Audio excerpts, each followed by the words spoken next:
और ये आपके सामने ग्रामेटिकल एरर का क्वेश्चन।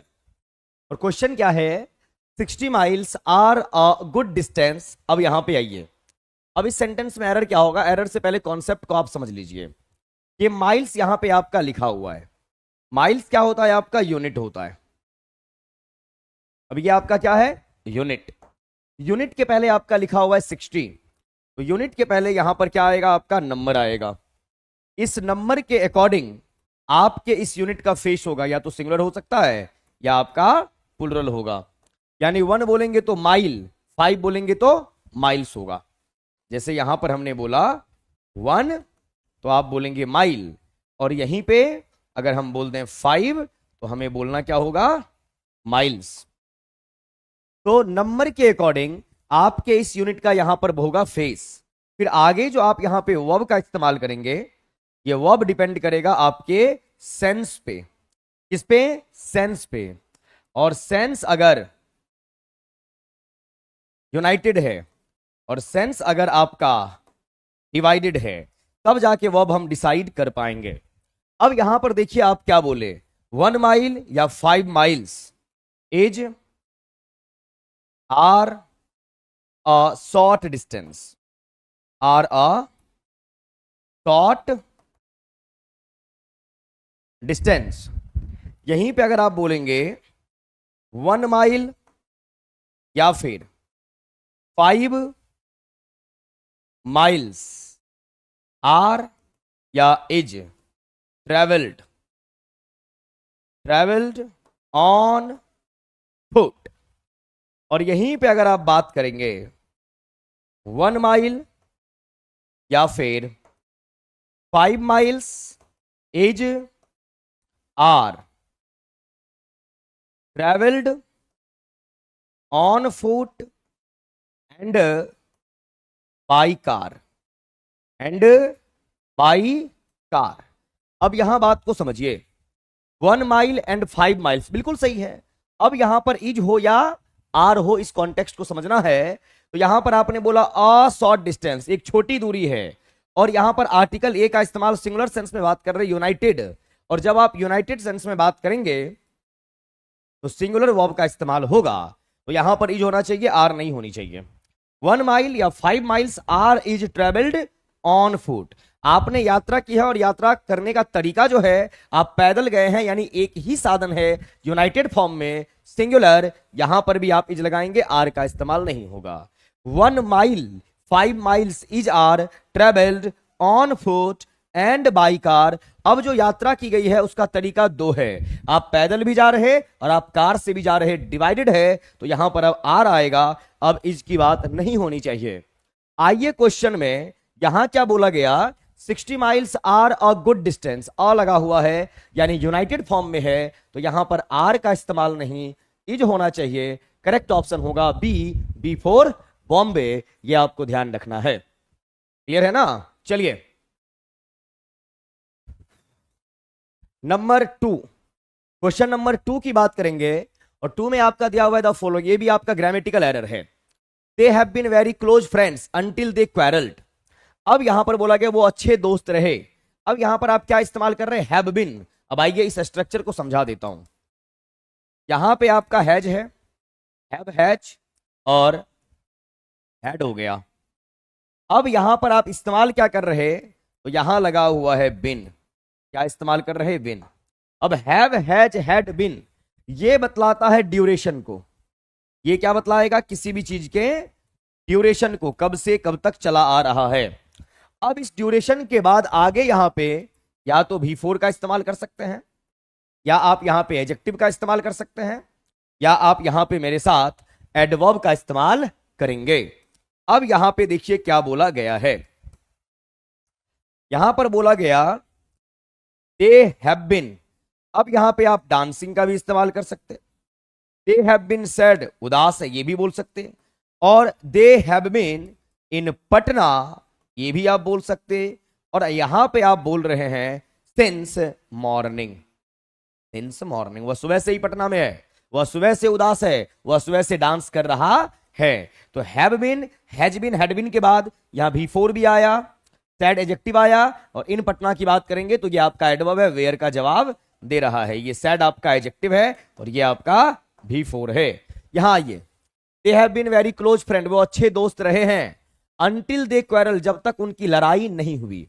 अब यहां पर आप इस्तेमाल क्या कर रहे हैं, V2, और वर्ब का सेकेंड फॉर्म बतलाता है पास्ट के टेंस को, और कॉम्बिनेशन ऑफ टेंस के अकॉर्डिंग अगर आप बात करेंगे तो यहां पर ये टेंस का मामला है, तो यहां प्रेजेंट परफेक्ट और यहां पास्ट में तो वो होगा नहीं। कॉम्बिनेशन ऑफ टेंस के अकॉर्डिंग प्रेजेंट का कॉम्बिनेशन या तो प्रेजेंट से या पास्ट से, तो यहां हैव नहीं होना चाहिए, यहां हैव के प्लेस पे क्या होना चाहिए था, हैड होनी चाहिए थी।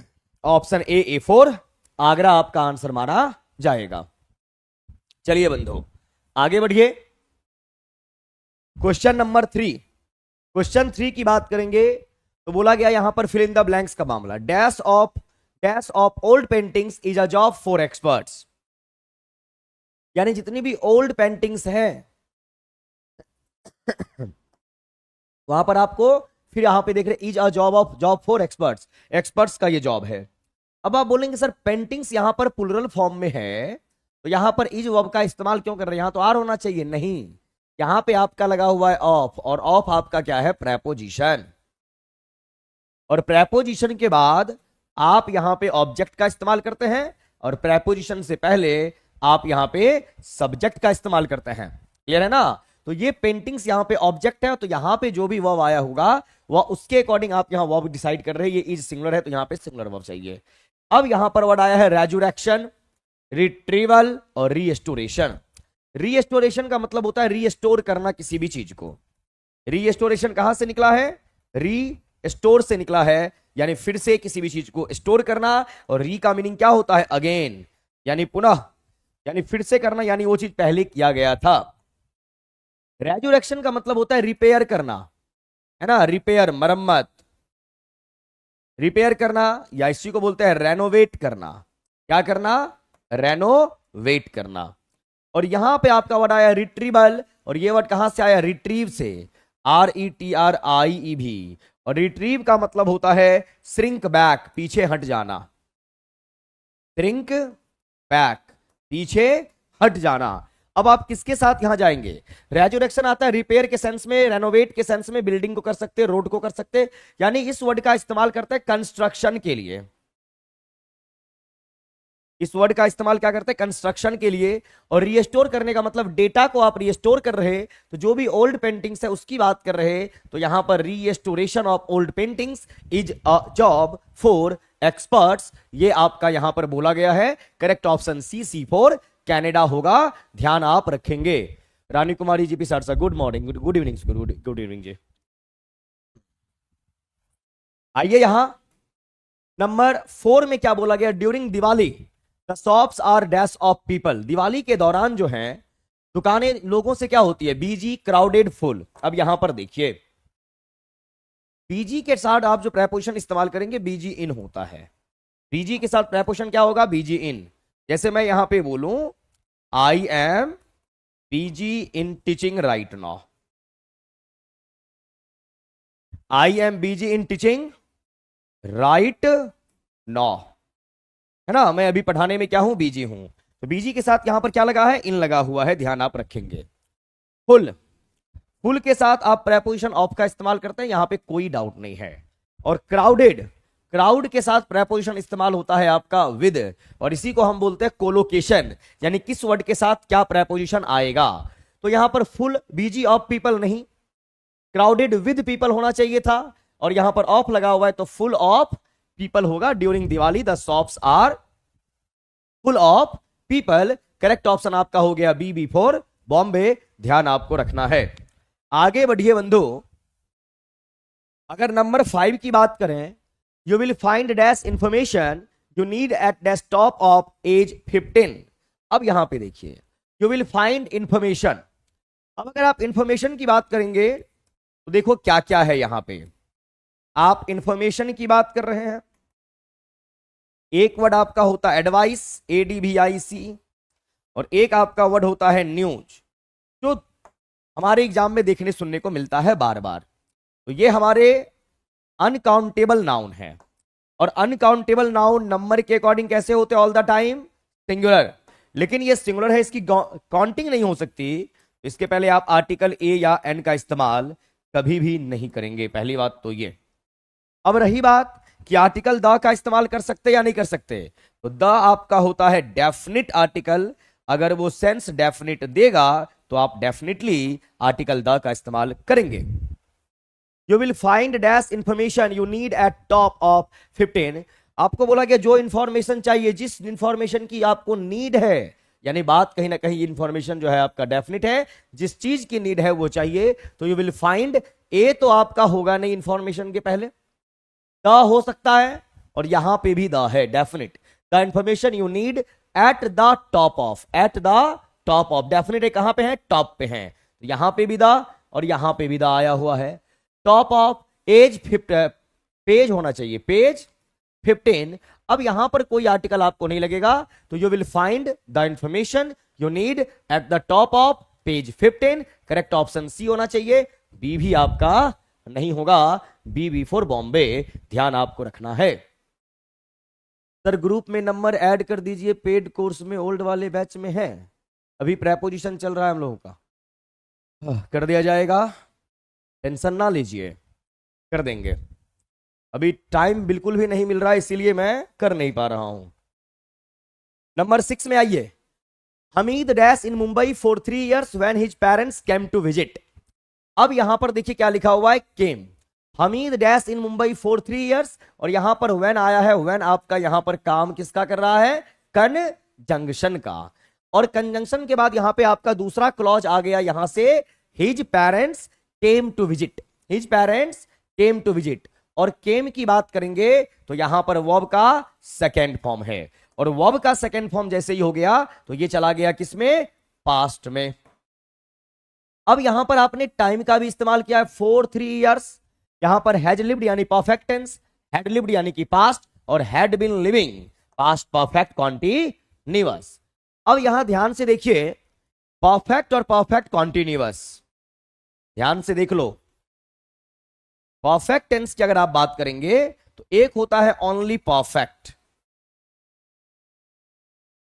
और एक होता है perfect continuous, perfect continuous.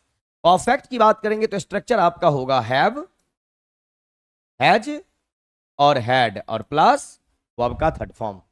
Perfect continuous की बात करेंगे हैव, हैज, हैड, प्लस यहां पर बीन, और प्लस आपका बिफोर। आगे आप यहां पर टाइम का इस्तेमाल करेंगे, और टाइम का इस्तेमाल करने के लिए सिंस चाहिए या फोर चाहिए, सिंस या फोर, और यहां पे आपका वर्ड आएगा टाइम। तो परफेक्ट टेंस में और परफेक्ट कॉन्टिन्यूअस दोनों में आप टाइम का इस्तेमाल करते हैं। एग्जाम्पल के तौर पे आप देखिए मैंने क्या बोला, आई हैव टॉट या I have been teaching, I have been teaching 500 students, 500 students since morning, since morning, ये बोला गया। दूसरा एग्जाम्पल अगर हम यहां लें, I have taught, I have been teaching, I have been teaching, है ना, सिंस मॉर्निंग, सिंस मॉर्निंग। अब आइए मैं टाइम लाइन ड्रॉ करके समझाता हूं परफेक्ट और perfect continuous, most important concept है ये। अब देखिए ये है कि जिस टाइम में अभी आप हैं, और जिस टाइम में अभी आप हैं वो टाइम आपका हुआ प्रेजेंट। प्रेजेंट से जैसे ही आप पीछे की ओर जाएंगे तो वो टाइम आपका होगा पास्ट, और जैसे ही आप आगे की ओर जाएंगे ये आपका होगा फ्यूचर। मैंने बोला मैं सुबह से पढ़ा रहा हूं, तो मैं सुबह से अगर पढ़ा रहा हूं तो सुबह का टाइम बीत चुका है, यानी काम स्टार्ट हुआ है यहां पे, यहां से यहां आते आते आते अब इस मोमेंट में आ गए, ये मेरा प्रेजेंट है। क्लियर? यानी सुबह से अगर पढ़ा रहे हैं तो यहां से लेके यहां तक काम का कुछ हिस्सा हुआ है कंप्लीट। काम का कुछ हिस्सा क्या हुआ है? कंप्लीट। और जो कंप्लीट हुआ है उसी को हम कहते हैं परफेक्ट। जो कंप्लीट हुआ है उसी को क्या कहते हैं? परफेक्ट। अगर अब आगे यहां पे काम रुके नहीं, चलता ही जाए, चलता ही जाए, इसका मतलब है अभी काम हमारा है कॉन्टिन्यू, यानी काम कंप्लीट नहीं हुआ है। तो परफेक्ट और कॉन्टिन्यूअस। तो जब कॉन्टिन्यूअस आपका काम है तो इसका मतलब है कि आपका अभी रिजल्ट आया नहीं है, यानी नो आउटपुट। यहां पे रिजल्ट नहीं निकला है। लेकिन यहीं पे क्या हो, यहां पे आपने पास्ट में काम स्टार्ट किया, यानी सुबह से काम कर रहे, काम करते करते करते यहां आए और ये आपका प्रेजेंट का टाइम है, यहां आप पे काम को आप रोक दिए, तो ये आपका हो गया कंप्लीट, यानी काम कंप्लीट हो चुका है। जो कंप्लीट हो गया उसी को हम कहेंगे परफेक्ट। जो कंप्लीट हो गया उसी को हम क्या कहेंगे? परफेक्ट। और अगर काम कंप्लीट हो गया तो काम कंप्लीट कब होगा? जब उसका रिजल्ट हमें मालूम चला कि भैया रिजल्ट निकल चुका है। अब यहां पर देखिए, परफेक्ट टेंस में रिजल्ट आता है, परफेक्ट कॉन्टिन्यूअस में रिजल्ट नहीं आता। यानी जब आपके सेंटेंस में हैव, हैज और आपका हैड हो और वर्ब का थर्ड फॉर्म हो तो ये परफेक्ट है। इसका मतलब है यहां रिजल्ट निकलेगा और इसके साथ भी टाइम आएगा। परफेक्ट कॉन्टिन्यूअस यानी हैव, हैज, हैड, फिर यहां पर बीन और ये आपका बिफोर, यानी एक्शन कॉन्टिन्यू है। और एक्शन अगर कॉन्टिन्यू है, काम अभी चल ही रहा है, रिजल्ट अभी नहीं आया है। अब आ जाइए यहां, I have taught, I have been teaching 500 students since morning. मैंने सुबह से 500 बच्चे पढ़ाए हैं। मैंने सुबह से 500 बच्चे पढ़ाए हैं। यहां रिजल्ट आपके सामने है 500 स्टूडेंट्स। 500 स्टूडेंट्स, ये रिजल्ट आपके सामने है। और अगर रिजल्ट आ गया तो एक्शन आपका कंप्लीट है। और एक्शन अगर आपका कंप्लीट है तो इसका मतलब है कि परफेक्ट कॉन्टिन्यूअस नहीं, परफेक्ट होना चाहिए। तो यहां पर बिन टीचिंग से आपका काम नहीं चलेगा, यहां परफेक्ट होना चाहिए। और I have taught, I have been teaching since morning, सुबह से पढ़ा रहा हूं, सुबह से पढ़ा रहा हूं, यानी रिजल्ट यहां अभी नहीं मिला है, अभी एक्शन अभी आपका 1 बजे रात तक चलेगा, कंप्लीट हुआ नहीं है। तो कॉन्टिन्यूअस, तो यहां पर सिर्फ परफेक्ट से काम नहीं चलेगा, यहां हैव बीन टीचिंग चाहिए। तो ये ध्यान रखिएगा, परफेक्ट में भी टाइम आता है, परफेक्ट कॉन्टिन्यूअस में भी टाइम आएगा। ओनली परफेक्ट है तो वहां रिजल्ट दिखेगा, परफेक्ट कॉन्टिन्यूअस है यानी एक्शन कॉन्टिन्यू है, यानी अभी तक रिजल्ट आपका निकला नहीं है। अब यहां आइए, हमी dash in Mumbai for 3 years, 3 साल से रिजल्ट यहां नहीं निकला, इसका मतलब 3 साल से रह रहा है जब उसके पेरेंट्स यहां आए, यानी एक्शन कंप्लीट नहीं हुआ, कॉन्टिन्यू है। और अगर कॉन्टिन्यू है तो प्रेजेंट का परफेक्ट या पास्ट का परफेक्ट नहीं, यहां पे चाहिए परफेक्ट कॉन्टिन्यूअस। तो had been living, correct option C, C for Canada. ये टेंस का बहुत ही बेहतरीन कॉन्सेप्ट है और यहां से आपके एग्जाम में सवाल पूछा जाता है। अब आप बताइए, मुझे मालूम था कि आप लोग डी आंसर बोलेंगे, इसलिए मैंने ये समझाया। कॉन्सेप्ट समझ में आया कि नहीं आया, एक बार आप बता दीजिए मेरे को फटाफट, टकाटक, ईमानदारी से। डाउट होगा सवाल कर लीजिएगा, मुझे ये मालूम था आप डी आंसर देंगे, इसीलिए हम ये डिटेल्ड वे में समझाए। और इसे बाद में वीडियो को पॉज करके रोक के देख लेना है, नोट कर लेना इस पॉइंट को। नंबर 7 में आइए, क्वेश्चन नंबर 7 क्या कह रहा? The man said no I refuse to confer skilled. ये आपका डायरेक्ट से इनडायरेक्ट का मामला है बंधु, और डायरेक्ट से इनडायरेक्ट की अगर आप बात करें तो क्या होना चाहिए? The man said no I refused. अब यहां पे अगर आप रिपोर्टिंग वर्ब की बात कर रहे हैं, ये डायरेक्ट का मामला है, और डायरेक्ट स्पीच में आप यहां पे रिपोर्टिंग वर्ब की बात करेंगे, इन्वर्टेड कामाज के बाद आपका रिपोर्टेड स्पीच आएगा। अब आपको करना क्या है? रिपोर्टिंग वर्ब गया है V2 यानी कि पास्ट में, रिपोर्टेड स्पीच भी गया है पास्ट के इनडेफिनिट में। अब इसको जैसे ही आप डायरेक्ट से इनडायरेक्ट में चेंज करेंगे तो क्या क्या कॉन्सेप्ट लगना है? आइए सबसे पहले तो ये आपका हुआ रिपोर्टिंग वर्ब। फिर यहां पर सिंपल में गया है तो आप यहां पे कंजंक्शन दैट का इस्तेमाल करेंगे। फिर आप यहां पे रिपोर्टेड स्पीच लिखेंगे। रिपोर्टिंग वर्ब तो पास्ट में ही लिखा जाएगा। अब रिपोर्टेड स्पीच कॉन्सेप्ट ये है कि रिपोर्टिंग वर्ब भी पास्ट में, रिपोर्टेड स्पीच भी पास्ट के इंडेफिनिट में जब चेंज करेंगे तो पास्ट के परफेक्ट में, यानी पास्ट के परफेक्ट का मतलब हेड प्लस भी थर्ड आपको दिखाई देगा, है ना। अब आइए यहां, the man said no I refuse to confer gills. अब आ जाइए, द मैन इंफेटिकली रिफ्यूज्ड। अब यहां पे आप टू का इस्तेमाल कर रहे हैं बंधु। भाई साहब टू का इस्तेमाल तब होता है जब आपका रिपोर्टेड स्पीच डायरेक्ट में इंपेरेटिव सेंटेंस में हो। तो यहां ऐसा तो है नहीं।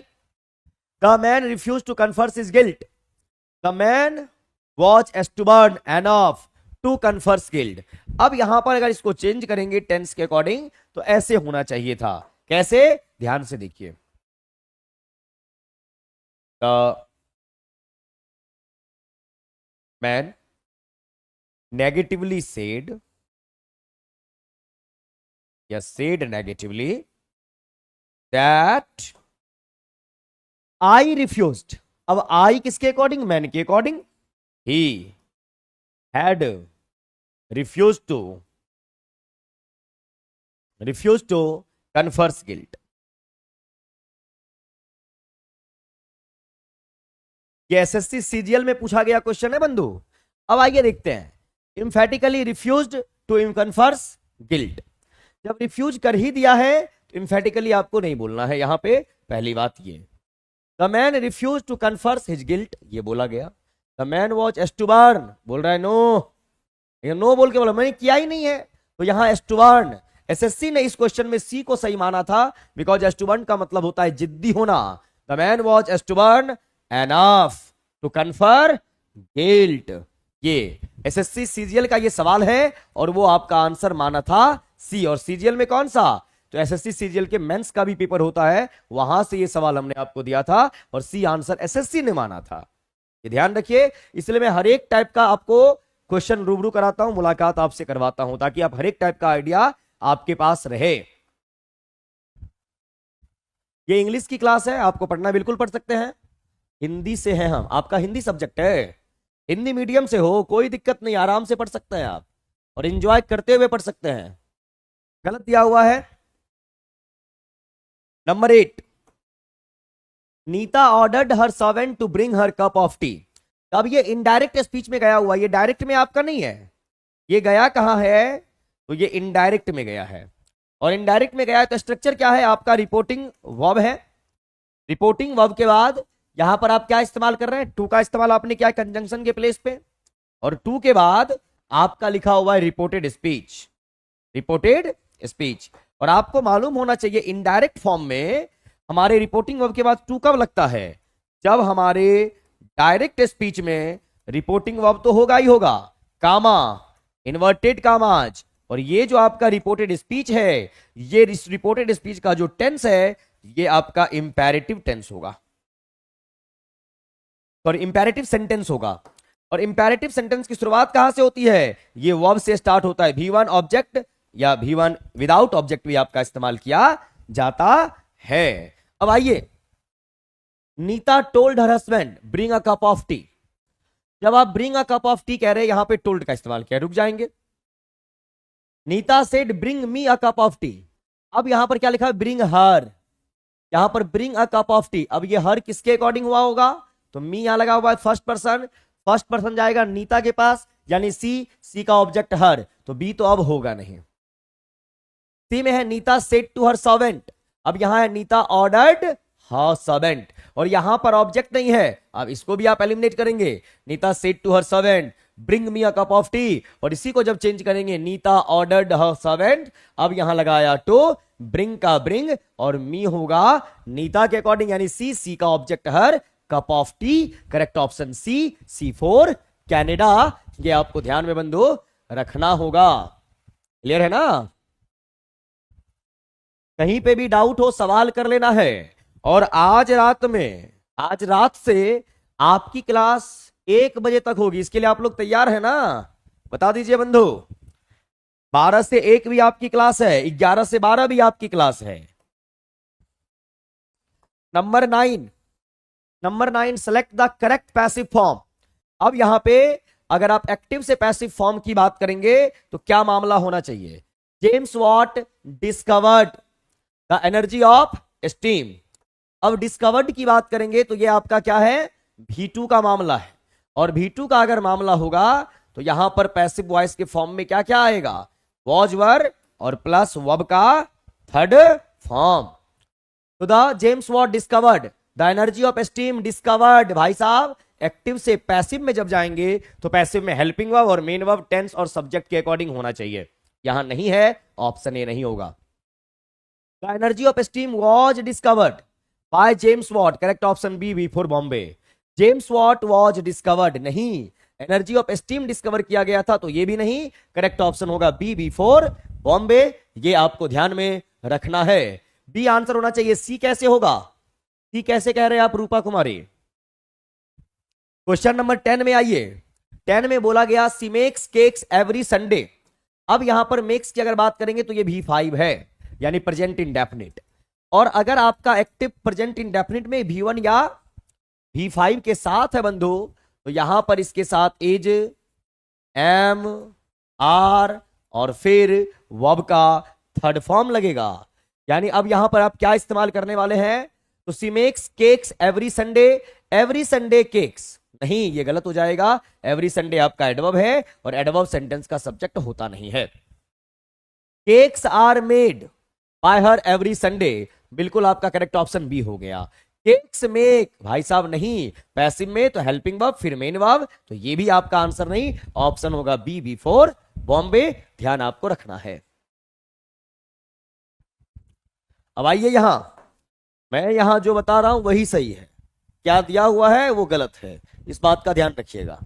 और जिस भी क्वेश्चन में आपको डाउट है सेशन के एंड के बाद आप बारी बारी से पूछ लेंगे, हम आपको बता देंगे। ठीक, ध्यान रहे।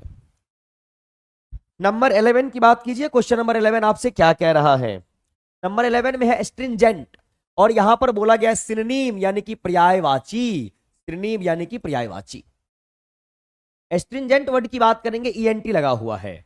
कई बार मैं आपको बता चुका हूं, किसी भी वर्ड के लास्ट में एएनटी हो या वर्ड के लास्ट में ईएनटी हो, इस वर्ड का जो पार्ट्स ऑफ स्पीच होगा वो आपका होगा एजेक्टिव। तो एस्ट्रिंजेंट वर्ड जो है इसका पार्ट्स ऑफ स्पीच क्या है आपका? ये एजेक्टिव है। और एस्ट्रिंजेंट वर्ड का मीनिंग क्या होता है? तो इस वर्ड का मीनिंग होता है जो इंसान बहुत ही रिजिड है। एस्टुबर्न, STUBBORN। Adamant, ADAMANT।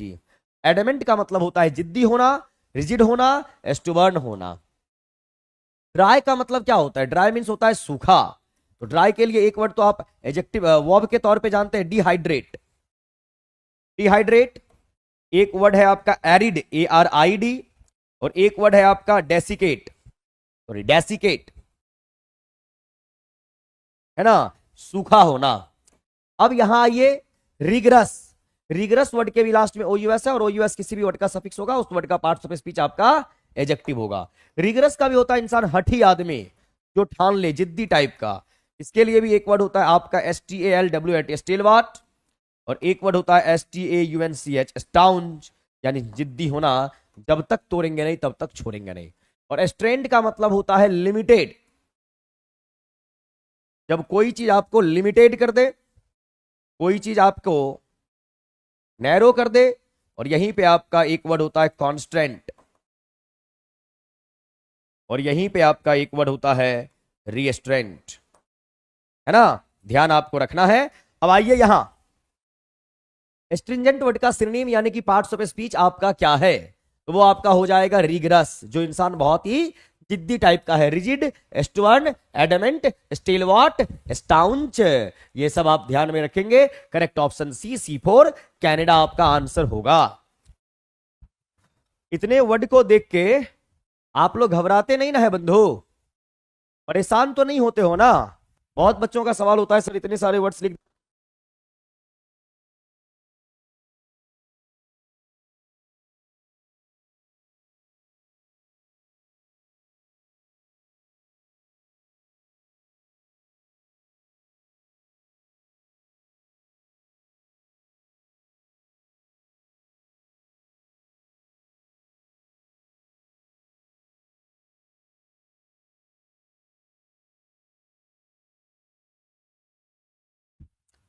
चलिए आइए बंधु, क्वेश्चन नंबर 12 बोला गया लेमेंट। लेमेंट देखिए लास्ट में ईएनटी लगा हुआ है, लेकिन कई बार ये वर्ब भी होता है। लेमेंट आपका है वर्ब, और लेमेंट का मतलब क्या होता है? लेमेंट का मतलब होता है to express grief, to express grief, और ग्रीफ का मतलब होता है दुख। टू एक्सप्रेस ग्रीफ, ग्रीफ प्रकट करना, सोरो प्रकट करना, या एक वर्ड और होता है एफ्लिक्शन, एफ्लिक्शन यानी दुख तकलीफ और पीड़ा जिसको आप बोलते हैं। तो लेमेंट का मतलब होता है दुखी होना, टू एक्सप्रेस ग्रीफ, सोरो या एफ्लिक्शन आप बोलेंगे। यहां पर वर्ड आया है कंप्लेन करना, कंप्लेन करने का मतलब शिकायत। इसके लिए आप एक वर्ड इस्तेमाल कर सकते हैं ग्रज पालना, GRUDG, ग्रज, ग्रज का मतलब होता है शिकायत। अब देखिए ये कंप्लेन है PLAIN, कंप्लेन आपका होता है वर्ब। एक एडजेक्टिव बनता है, आप इसी के जैसा देखते होंगे, कंप्लायंट, COMPLIANT, ये कंप्लायंट है, ये कंप्लेन है, कंप्लेन वर्ब है। कंप्लायंट वर्ड आपका होता है एडजेक्टिव, तो कभी भी आप कंफ्यूज नहीं करेंगे। और कंप्लायंट का मतलब होता है ओबीडियंट, यानी कि आज्ञाकारी। क्या है? ओबीडियंट, आज्ञाकारी, और इसी को बोलते हैं ऑब्लाइज्ड, ऑब्लाइज्ड आज्ञाकारी होना। गर्म है ना पानी? पूरा गर्म है ना पूरा?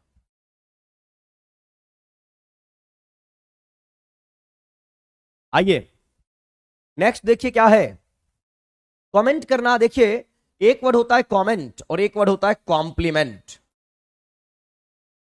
भले ही आपके फेसबुक पे कमेंट आता है सुपर से भी ऊपर, बट वो नेगेटिव है। तो कमेंट टर्म की जब भी आप बात करेंगे तो कमेंट आपका नेगेटिव होता है, कॉम्प्लीमेंट आपका होता है पॉजिटिव। तो ये दोनों एक दूसरे के एंटोनिम हुए। और कॉम्प्लीमेंट वर्ड का मीनिंग होता है एडमायर, यानी तारीफ। कॉम्प्लीमेंट का मतलब होता है अप्रिशिएट करना, है ना। कॉम्प्लीमेंट का मतलब होता है अपलॉड करना, APPLAUD।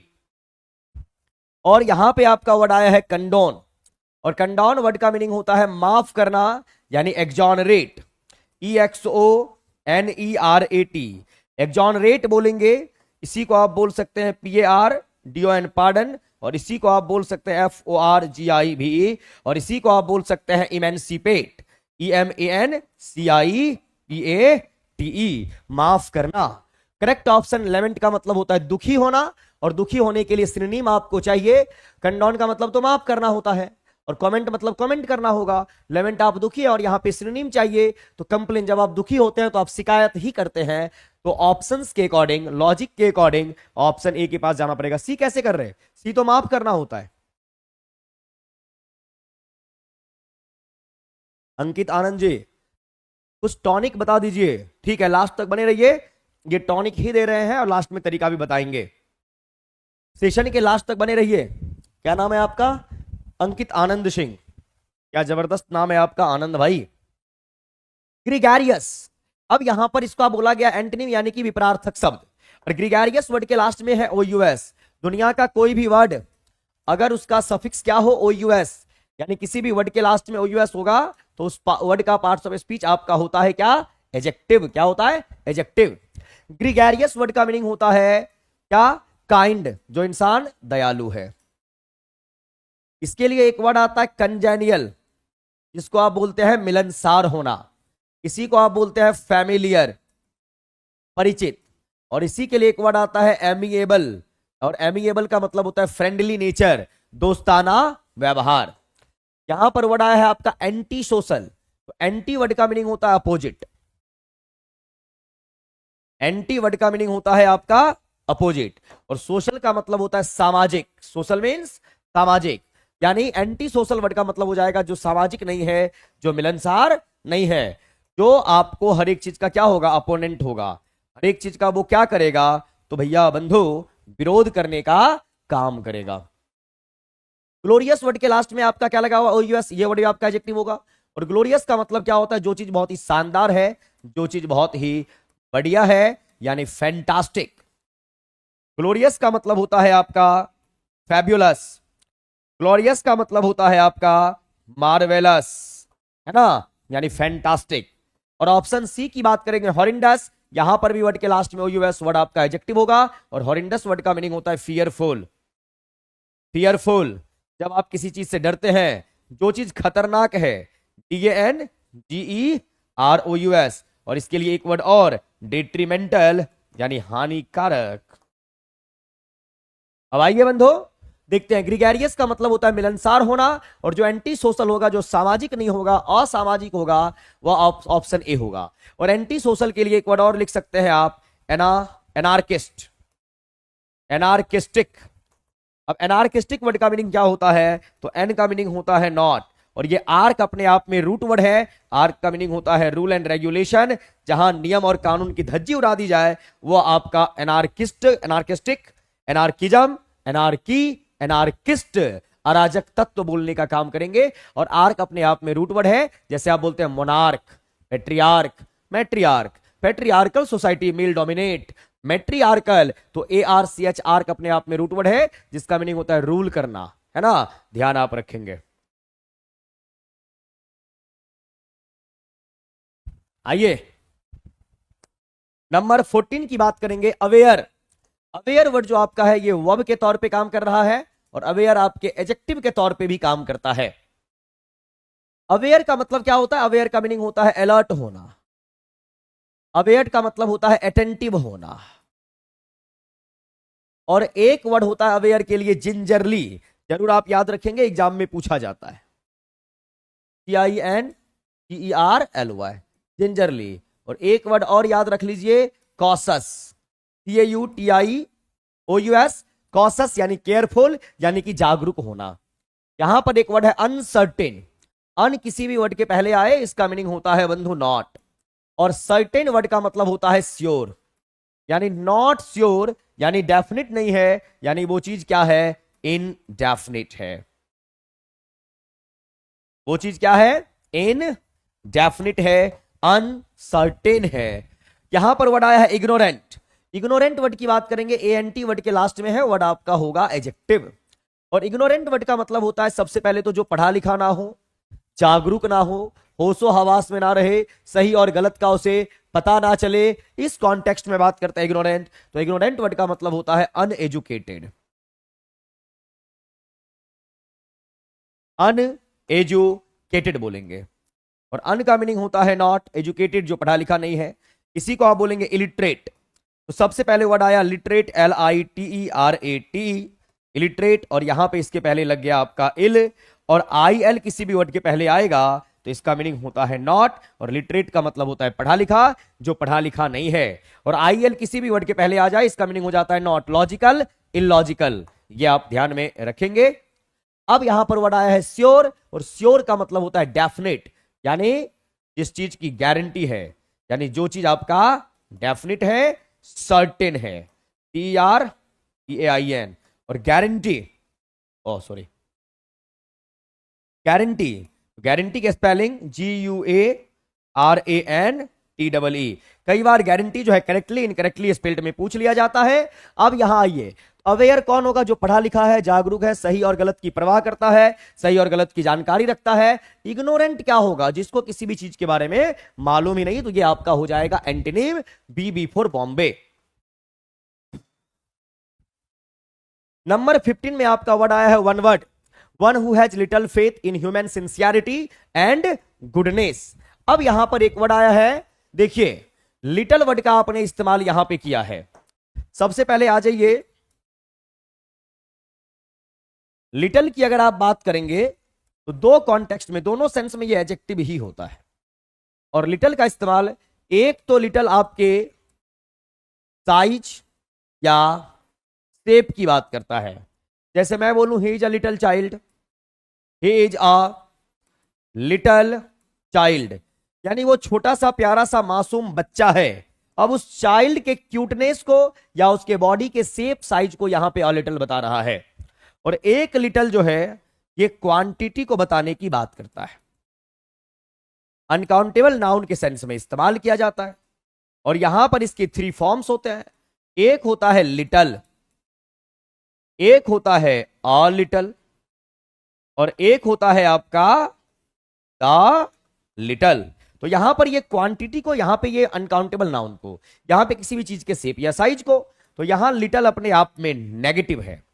ऑल लिटल अपने आप में पॉजिटिव है, क्वांटिटी को बतला रहा, और द लिटल का मतलब होता है ऑल, सारा का सारा। जैसे मैं बोलूं I have little milk, I have little milk, इसका मतलब मेरे पास ना के बराबर मिल्क है। I have a little milk मतलब मेरे पास इतना मिल्क है जिसका कुछ ना कुछ एग्जिस्टेंस होना चाहिए। और I have drunk the little milk, I had यानी जो भी मिल्क था मेरे पास उठा के पी गया, उस कॉन्टेक्स्ट में बात कर रहे। अब यहां आइए, one who has little faith. अब यहां पर लिटल फेथ, फेथ क्या है? एब्स्ट्रैक्ट नाउन, तो इसके क्वांटिटी के बारे में बात करेंगे, अनकाउंटेबल नाउन। तो लिटल का मतलब यहां सेंस क्या है? नेगेटिव, यानी उसको ना के बराबर फेथ है इन ह्यूमन सिंसियरिटी के बारे में और मानव की अच्छाई के बारे में ना के बराबर फेथ रखता है, यानी बिल्कुल ही नेगेटिव इंसान है। ऐसे इंसान को आप क्या बोलेंगे? तो यहां पर ईगोइस्ट वर्ड आया है। ईगो का मतलब होता है सेल्फ, और इस्ट IST इस्ट किसी भी वर्ड के लास्ट में हो उसका पार्ट ऑफ स्पीच होता है कॉमन नाउन। तो ईगोइस्ट इंसान वैसे इंसान को बोलेंगे भैया जो थोड़ा सा एरोगेंट होगा, एरोगेंट होगा, घमंडी होगा। एरोगेंट के लिए ही एक वर्ड इस्तेमाल किया जाता है हॉटी, है ना, और एक वर्ड इसके लिए होता है, याद रखिएगा, सुपर सुपर सिलियस, घमंडी के तौर पे। अब आइए यहां, सिनिक का मतलब होता है डाउट में रहने वाला आदमी, यह हमेशा दूसरों पे क्या करेगा? डाउट करेगा। डाउटफुल, डाउटफुल या डाउटफुल के लिए एक वर्ड आता है डूबियस, DUBIOUS। और फैटलिस्ट वर्ड का मतलब होता है, IST लगा हुआ है, फैटलिस्ट का मतलब जो अपने भाग्य पे भरोसा रखे, यानी बिलीव इन फेट। और FAT फेट, फेट वर्ड का मीनिंग होता है लक, फॉर्चून, लक या उसी को आप बोलते हैं फॉर्चून। अब आइए यहां, तो one who has little faith in human sincerity and goodness, तो यहां पर जो ना के बराबर फेथ रखता है, हमेशा डाउट में रहेगा, वो आपका सिनिक कहलाएगा। क्या कहलाएगा? सिनिक कहलाएगा। यह आपको ध्यान में रखना है। नंबर 16 में आइए, बोला गया one who possess many talents, जिसके पास बहुत सारा टैलेंट हो। अब ये पजेस आपका क्या है? वर्ब है। आइए बात करते हैं। एक वर्ड होता है POSSESS, पजेस, यहीं से नाउन तैयार होता है POSSESSION, पजेशन। और यहीं से एक वर्ड आपका और तैयार होगा POSSESSI भी, यानी पजेसिव। पजेस आपका होता है वर्ब, पजेशन आपका होता है नाउन, और पजेसिव वर्ड की अगर आप बात करेंगे तो ये आपका होता है क्या? एडजेक्टिव। क्लियर? और सभी वर्ड का मीनिंग होता है अधिकार रखना, यानी ऑनरशिप। क्या? ऑनरशिप। अब यहां पे आइए, one who possess many talents, जिसके पास बहुत टैलेंट है, उसे आप क्या बोलते हैं? वर्सेटाइल। और वर्सेटाइल वर्ड का मीनिंग होता है जो एक्सपर्ट है। और इसी के लिए एक वर्ड आता है वेटेरन, VETERAN, जो एक्सपर्ट है। एक्सेप्शनल किसको बोलेंगे? वर्ड के लास्ट में AL है, और दुनिया का कोई भी वर्ड अगर उसके लास्ट में AL होगा, वर्ड आपका एडजेक्टिव कहलाएगा। और एक्सेप्शनल वर्ड का मतलब होता है जो अपवाद है, यानी फेनोमेनल, फेनोमेनल, है ना, एक्सेप्शनल है वो। इसी को आप बोलेंगे एक्स्ट्रा ऑर्डिनरी, एक्स्ट्रा ऑर्डिनरी, जो असाधारण है, जो साधारण नहीं है। और न्यूबिल का मतलब क्या होता है? जो न्यूबिल, यानी भोला भाला, जिसको आप बोलने का काम करेंगे, है ना, नुबिल, नुप्शियल, इनोसेंट, इनोसेंट। इसी को आप बोलेंगे गलबल, और इसी को आप बोलेंगे क्रेजुलस, जो आसानी से किसी पे भरोसा कर ले। तो यहां पर one who possess many talents, option A4 Agra आपका आंसर माना जाएगा, ध्यान रखिएगा। चलो बंधु आगे आ जाइए। नंबर 17, 17 में बोला गया the bag to beg the question, है ना, टू बेग, बेग का मतलब होता है मांगना, क्वेश्चन रखना। वैसे इस वर्ड का मीनिंग हो जाएगा जब कोई आपको हल्के में ले, है ना, फॉर ग्रांटेड लेना। टू रेफर टू, रेफर का मतलब होता है कनेक्ट करना, रेफर का मतलब होता है कनेक्ट, या रेफर का मतलब होता है एसोसिएट करना। क्या करना? कनेक्ट करना। अब यहां पे टू टेक फॉर ग्रांटेड यानी हल्के में लेना, लाइटली, लाइटली लेना, option B. To raise objection, आपत्ति जताना। रेज का मतलब होता है सवाल खड़े करना, ऑप्शन बी B4 बॉम्बे होगा। नंबर 18 में बोला गया अ ब्लैक शिप। अ ब्लैक शिप का मतलब होता है अनलकी, जिसको आप अशुभ मानते हैं, बैड लक मानते हैं। Unlucky person, a lucky person, ugly, option A A4 Agra. Number 19 में आइए क्या बोला गया है। क्वेश्चन नंबर 19 में आपका सवाल है select the correctly spelled word. Excessive, excessive, excessive. तो सबसे पहले एक्सेस वर्ड का स्पेलिंग देखिए, EXCESS, और यहां से अब आप बनाइए EXCESSIV, एक्सेसिव। और एक्सेसिव वर्ड के बारे में बात करेंगे तो ये आपका क्या है, एडजेक्टिव है। EXCESSIV, करेक्ट ऑप्शन आपका क्या हो गया, ए हो गया। बाद बाकी आपका कोई भी आंसर नहीं होगा, अत्यधिक बोलते हैं। क्वेश्चन नंबर 20 में select the correctly spelled word. Indispensable, indispensable नहीं, होता क्या है, एक वर्ड होता है आपका डिस्पेंस, DISPENSE, और डिस्पेंस वर्ड का मीनिंग होता है थ्रो करना, टू थ्रो, यानी किसी भी चीज को फेंक देना। अब इसी डिस्पेंस से आपका एडजेक्टिव बन गया डिस्पेंसेबल, डिस्पेंसेबल। और डिस्पेंसेबल वर्ड की बात कर रहे हैं, ABLE किसी भी वर्ड के लास्ट में आ जाए सफिक्स तो वर्ड हो जाता है आपका एडजेक्टिव। तो डिस्पेंस यानी कि थ्रो, एबल यानी फेंकने लायक। अब यहीं पे आपका वर्ड बन गया इन, फिर आपने लगा दिया डिस्पेंस, डिस्पेंस, और फिर आप बोल दिए एबल, तो इनडिस्पेंसेबल वर्ड आपका बन गया इनडिस्पेंसेबल। और इनका मीनिंग क्या, नॉट। डिस्पेंस का मीनिंग क्या, थ्रो। एबल यानी कि एडजेक्टिव। तो इनडिस्पेंसेबल यानी जिस चीज को आप फेंक नहीं सकते, जो फेंकने लायक ना हो, यानी जो आपके लिए बहुत जरूरी है, उसको आप बोलेंगे अनएवॉइडेबल। और अनएवॉइडेबल का मतलब, अन का मीनिंग नॉट, एवॉइड का मीनिंग अवॉइड, यानी जिस चीज को अवॉइड ना किया जा सके, इसी को आप बोलेंगे मैंडेटरी, जो आपके लिए बहुत जरूरी है। इसी को आप बोलेंगे ऑब्लिगेटरी, जो आपके लिए बहुत जरूरी है। इसी को नेसेसरी, इसी को एसेंशियल। करेक्ट ऑप्शन जो आपका हो जाएगा correctly indispensable, correct option C4 Canada.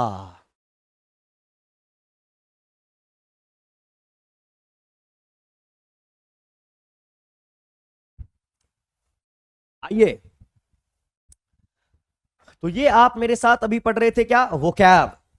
और बहुत बच्चे यहां मेरे से पूछ रहे थे सर वोकैब को कैसे याद रखें। देखिए वोकैब उतना साधारण भी नहीं है जितना आप समझ लेते हैं, है ना।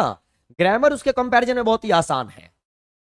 मेरा ये A to Z vocab batch है, जिसके पास टाइम हो, अपने वोकैब को अगर आप बेहतर करना चाहते हैं, तो ये A to Z आपका जो वोकैब बैच है, आप इस बैच में आ सकते हैं, आप पढ़ाई कर सकते हैं। और ये बैच आपको मिलेगा कहां, तो अपना ऐप है platform by Naveen Kumar Singh, platform by Naveen Kumar Singh. उस ऐप को आप गूगल प्ले स्टोर से डाउनलोड करेंगे और यहां पे आप आ जाएंगे, और यहां आपको मिल जाएगा A to Z vocab batch, A to Z vocab batch, जिसकी फी होगी 399 रुपीज। और ये बैच आपका डेली शाम में चल रहा है 4 to 5, और इस बैच में 40 to 50 क्लासेस आपका होगा, जहां आप वोकैब में मास्टर हो जाएंगे। इतना जबरदस्त बैच है।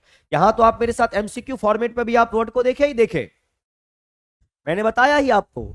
इस बैच में अगर आप पढ़ेंगे तो सिर्फ वोकैब के बारे में बात की जाएगी, और वर्ड आपको समझ में आएगा और आपके माइंड में लॉक हो जाएगा। तो जिनको भी पढ़ना है A to Z vocab batch में आइए, एंजॉय कीजिए। अब आइए यहां prepositional based questions. Jawaharlal spent his childhood dash Anand Bhawan. Jawaharlal Nehru का बचपन कहां बीता, आनंद भवन में। एट, इन और ऑन की बात कर रहे। देखिए एट है आपका, कल भी पढ़ाया था, इन है आपका और ऑन है आपका। ये तीनों है प्रेपोजिशन, और ये तीनों बतलाते हैं किसी ना किसी लोकेशन को, तीनों लोकेशन को बताने की बात करते हैं। अब एट का इस्तेमाल होता है स्मॉलर लोकेशन के लिए, स्मॉलर प्लेस के लिए। इन का इस्तेमाल करते हैं आप बिगर प्लेस के लिए, बिगर प्लेस के लिए। और ऑन का इस्तेमाल करते हैं जब कोई चीज किसी लोकेशन की बात कर रहा है तो वहां पर सरफेस कांटेक्ट होना चाहिए। सरफेस कांटेक्ट होना चाहिए। जैसे मैंने यहां लिखा आई एम एट वर्क, यानी मैं अपने काम पे हूं, मैं अपने ऑफिस में हूं, मेरी ऑफिस किसी ना किसी लोकेलिटी में होगी। फिर मैंने बोला आई एम इन पटना, मैं पटना में हूं, तो पटना एक एरिया, एक बिगर एरिया का नाम हो गया, इन लगाया। और ऑन की बात करेंगे तो मैंने बोला the book is on the table, the book is on the table, यानी बुक जो है ये टेबल पे है, तो यानी यहां का आपका बुक और टेबल दोनों का सरफेस कांटेक्ट बना हुआ रहेगा। तो एट इन ऑन। यहां बोला गया जवाहरलाल स्पेंट हिज चाइल्डहुड आनंद भवन, तो आनंद भवन किसी ना किसी लोकेशन में होगा, मान लीजिए कहीं पे है तो वह किसी ना किसी राज्य में, उसके किसी ना किसी कॉलोनी में, तो स्मॉलर प्लेस की बात कर रहे तो वहां पे आप एट का इस्तेमाल करेंगे। एट आनंद भवन, ना इन होगा ना आपका ऑन होगा, ये आपको ध्यान रखना है। क्लियर? आगे आइए नेक्स्ट 22 की बात करें बंधु। 22 में आपका क्या दिया हुआ है? बोला if negotiations are to prove fruitful there must not only be sincerity on each side but there must also be dash in the sincerity of other side. Question आपका यहां बोला गया। नेगोशिएशन का मतलब क्या होता है? नेगोशिएशन जो आपने किया है यानी डिस्कशन, यानी तर्क, डिबेट। अब आइए, if negotiations are to prove, अगर नेगोशिएशन फ्रूटफुल साबित हो, फ्रूटफुल का मतलब beneficial, fruitful means beneficial, must not only be sincerity on इस साइड। अब यहां पर आपने लगा दिया बट, है ना, बट एडवर्सेटिव, यानी ये सिर्फ सिंसियरिटी नहीं, देयर मस्ट ऑल्सो बी, और ये भी होना चाहिए in the sincerity of the other side, in the dash, अब in the faith in, believe in, of substance in, substance का तो कोई सेंस बनेगा नहीं, also be belief, also be faith. अब यहां पर देखिए ये बिलीफ है आपका, बिलीफ आपका होता है नाउन, और यहां से आपका बनता है बिलीव, और बिलीव आपका होता है वर्ब, BELIEVE। बिलीव क्या होता है आपका? नाउन। बिलीफ क्या होता है आपका? Belief noun, believe verb. Faith क्या होता है आपका? नाउन। फेथ क्या होता है आपका? वर्ब भी। अब यहां पे आइए क्या बोला गया, ऑल्सो बी, बिलीफ इन या फेथ इन। भैया बिलीव होता तो बिलीव इन होता है, फेथ इन होना चाहिए, बिलीफ के साथ प्रेपोजिशन नहीं लगाएंगे बिकॉज बिलीफ आपका नाउन है, सब्सटेंस का यहां कोई सेंस नहीं बनेगा। Be faith in the sincerity of the other side, A होना चाहिए। यहां पे ग्रामेटिकल प्रोफाइल ने आपको हेल्प किया, क्या होना चाहिए? आइए नेक्स्ट 23 की बात कर रहे, I read this book and dash very interesting information. Fond, fond, fond यानी सेकेंड फॉर्म की बात कर रहे, इसका मतलब है ये भी आपके सेकेंड फॉर्म में आया होगा और इसे आप रेड पढ़ेंगे। I read this book and dash very interesting information, और बहुत इंटरेस्टिंग इंफॉर्मेशन क्या किया आपने? प्राप्त किया। तो वो होता है फाइंड आउट, और फाइंड आउट का मतलब होता है figure out something. Figure out यानी पता लगाना, पता लगाना, टू नो, टू नो, जानना। फाउंड इन नहीं और फाउंड डाउन का कोई भी सेंस यहां पे नहीं बनेगा। 24 में आ जाइए, और 24 में आपका बोला गया है पोएटिक या लिटरेरी डिवाइस, पोएटिक या लिटरेरी डिवाइस। बोला गया which of these is a figure of speech, इनमें कौन सा ऐसा है जो फिगर ऑफ स्पीच है? Life is like a box of chocolates. अब यहां पर आप लाइफ, जिंदगी जो है एक चॉकलेट के बॉक्स के जैसा है, लाइक का इस्तेमाल कर दिए तो ये फिगर ऑफ स्पीच बता रहा है, कंपैरिजन, और ये आपका हो जाएगा सिमिली। क्या हो जाएगा? सिमिली। तब तो ये तो फिगर ऑफ स्पीच हो गया। All the world is a stage, ये पूरी दुनिया जो है एक स्टेज है, यानी आप पूरे वर्ल्ड का कंपैरिजन एक स्टेज से कर रहे, और यहां पर एज या लाइक वर्ड नहीं है तो इसे आप बोलेंगे मेटाफर, तो ये भी आपका फिगर ऑफ स्पीच है। हैंड मी द साल्ट उडियो, हैंड मी द साल्ट, ये तो इंपैरेटिव सेंटेंस हो गया, ये नहीं है।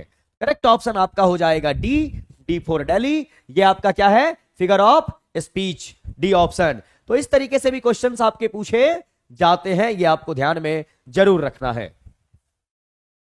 25, find the correct punctuated sentence. बोला गया punctuation is a system of symbols that we use when a language. Punctuation जो है, पंक्चुएशन ये एक सिस्टम ऑफ सिंबल है जिसका इस्तेमाल हम करते हैं जब लैंग्वेज को क्या करते हैं। तो पंक्चुएशन का इस्तेमाल कब करते हैं? जब आप भाषा को लिखते हैं, कहां पे कामा होना चाहिए, कहां पे फुल स्टॉप होनी चाहिए, कहां सेमी कॉलन होगा, कहां कॉलन होगा, कहां पे क्वेश्चन मार्क, कहां पे एक्सक्लेमेशन मार्क, ये सब चीजें। तो स्पीकिंग की बात नहीं करेंगे, हियरिंग की बात नहीं करेंगे, यहां पे आप किसकी बात करेंगे? राइटिंग की बात करेंगे।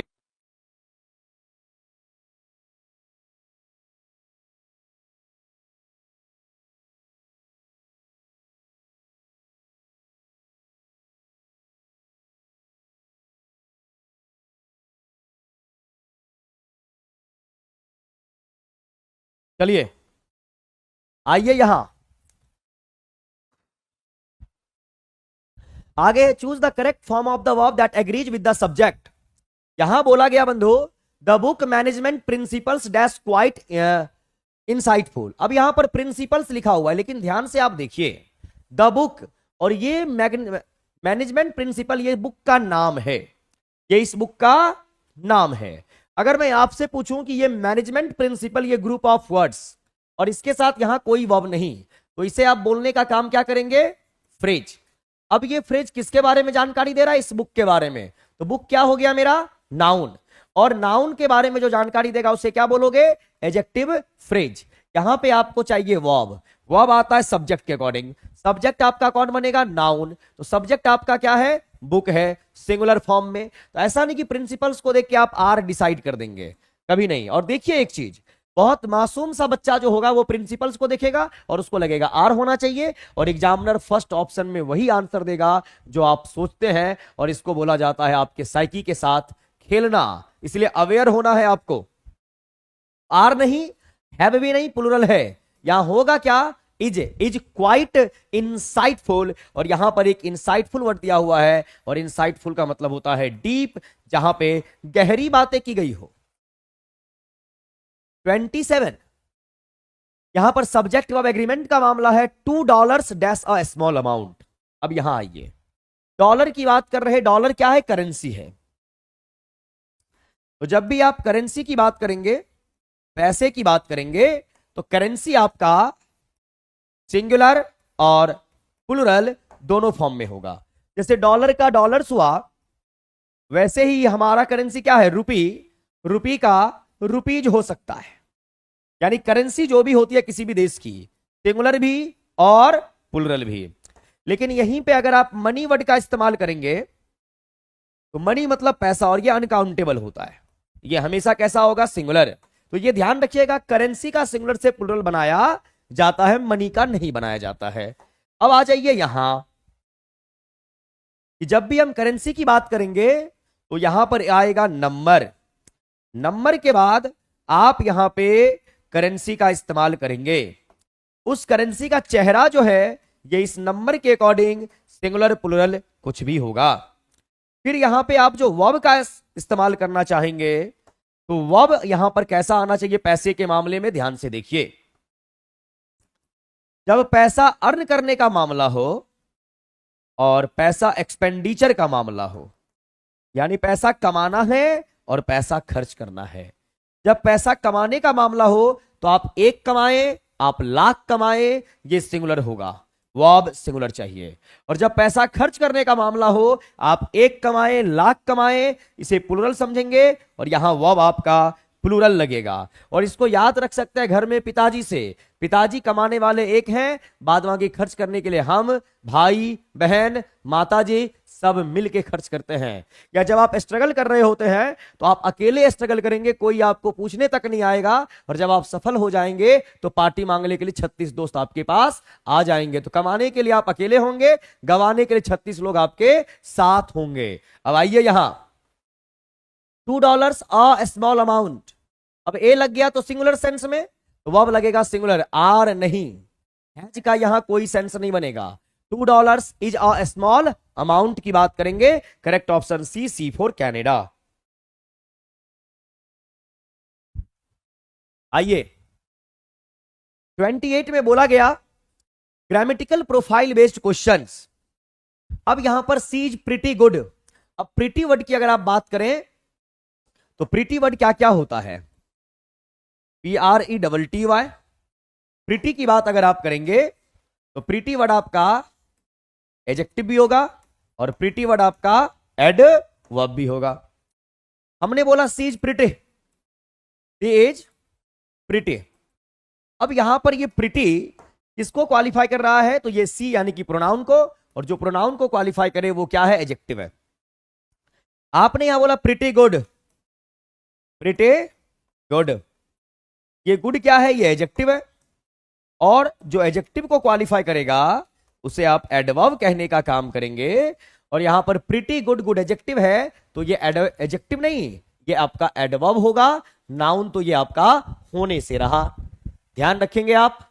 नेक्स्ट आइए कंडीशनल सेंटेंस के बारे में आप अगर बात करेंगे, if I dash beautiful and I dash sign up a model. अब यहां देखिए कंडीशनल सेंटेंस में आई एम और आई एम और आई वर आई वुड। अब देखिए कंडीशनल सेंटेंस में तो आप एम का इस्तेमाल करते हैं पहले किसी भी एंगल में, ये नहीं होगा। कंडीशनल सेंटेंस आपका अलग अलग टाइप का होता है। पहले कंडीशनल में V1 V5 होगा, आगे आप यहां पे विल, शैल, कैन, मे और V1 का इस्तेमाल करते हैं। दूसरे टाइप के कंडीशनल सेंटेंस की अगर आप बात करेंगे तो यहां V2 का इस्तेमाल होगा, यहां विल के प्लेस पे वुड, शैल के प्लेस पे शुड, कैन के प्लेस पे कुड और मे के प्लेस पे माइट, और फिर आप यहां V1 का इस्तेमाल करेंगे। फिर यहां अगर आप देखें तो एक होता है आपका हैड प्लस V3, यहां आप वुड, यहां आप शुड और यहां आप कुड और माइट प्लस हैव और प्लस V3 का इस्तेमाल करेंगे। और एक आपका होता है कंडीशनल सेंटेंस में वर और वुड की बात करते हैं। ये पहला टाइप जो आपका है इसको आप बोलते हैं पॉसिबल कंडीशनल। मैं कई बार आपको बता चुका हूं पॉसिबल कंडीशनल। फिर आपका ये दूसरा जो टाइप है इसे आप बोलते हैं इम्प्रोबेबल कंडीशनल, इम्प्रोबेबल कंडीशनल। ये तीसरा जो टाइप आपका है इसको आप बोलते हैं इम्पॉसिबल कंडीशनल, और ये चौथा जो टाइप है आपका इसे आप बोलते हैं हाइपोथेटिकल कंडीशनल, है ना। अब आइए सवाल है, if I dash beautiful and tall I dash sign up to the model, है ना। अगर मैं लंबा ब्यूटीफुल और टॉल होती तो मैं ऐसे करती। तो ये हाइपोथेटिकल है, इफ आई वर और आगे आगा आई उड, वर उड का combination hypothetical conditional. CC4 Canada imagination है। वेरी गुड, बहुत बढ़िया, बहुत अच्छे। नंबर 30 में आइए question based question tag, we became good students. और बिकेम की बात कर रहे तो ये आ गया V2 में, और V2 अगर आ गया तो पास्ट इंडेफिनिट। अब क्वेश्चन टैग वाले पार्ट में पास्ट इंडेफिनिट में डू तो होगा नहीं और डोंट होगा नहीं, क्योंकि आपको मालूम है डू हो गया, डज हो गया, ये आपके प्रेजेंट का मामला है। और यहां पे आप V2 की बात कर रहे तो यहां पर डिड का मामला होना चाहिए, और डिड नेगेटिव जाओगे तो डिंट होगा, तो यहां पर क्या हो गया, didn't, didn't we. Correct option C4 Canada. यहां पर कलेक्टिव नाउन के questions, we can see flock of dash in summer. अब बंधु यहां देखिए, वी कैन सी फ्लॉक्स। अब फ्लॉक ऑफ बर्ड होता है, फ्लॉक ऑफ सीप होगा, फ्लॉक ऑफ एंड्स नहीं होता। एंड्स के लिए आप इस्तेमाल क्या करते हैं, एंड्स के लिए इस्तेमाल होता है column, column of ends. Ends के लिए इस्तेमाल होता है कॉलोनी, कॉलोनी ऑफ एंड्स।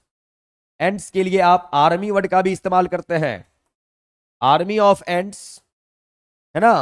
और यहां पे फ्लॉक ऑफ बर्ड्स होगा, फ्लॉक ऑफ गोट होगा, फ्लॉक ऑफ सीप हो सकता है, तो यहां पर flock of birds, flock of sheep, ये ध्यान रखेंगे। See correct option D. अब देखिए यहां पर ये सीप वर्ड हुआ, एस एच डबल पे सीप बोलिए, या डी डबल आर डियर बोलिए।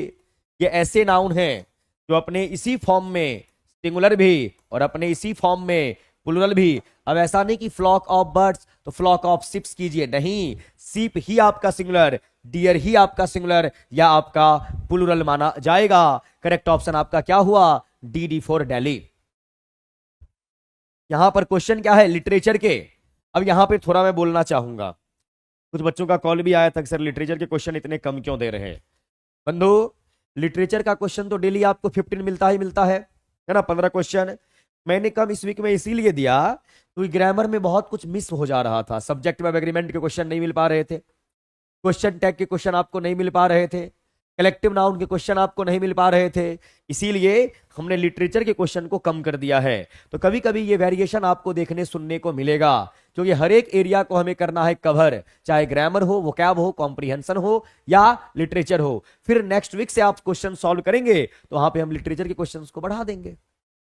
तो आपको ये बिल्कुल नहीं सोचना है सर कमी है, कमी किसी भी चीज में नहीं है, हर एक चीज को कवर करने की कोशिश में कुछ ना कुछ मिस हो जाता है। अब 40 क्वेश्चंस में ही हर एक टाइप के क्वेश्चंस को अकोमोडेट करना है, कैसे करूं, वो मेरे लिए बहुत चैलेंजिंग हो जाता है। इसीलिए आपको कभी ना कभी वेरिएशन देखने सुनने को मिलेगा। आप ये बिल्कुल भी नहीं सोचेंगे कि सर लिटरेचर के क्वेश्चंस यहां नहीं है, कम है, ताकि ग्रामर और वोकैब के क्वेश्चन आपके ज्यादा हैं। ठीक है, ये ध्यान आपको रखना है। आइए यहां, who is known as the poet of nature, इस टाइप के क्वेश्चंस को तो आप हवा में उड़ा देंगे इंग्लिश में।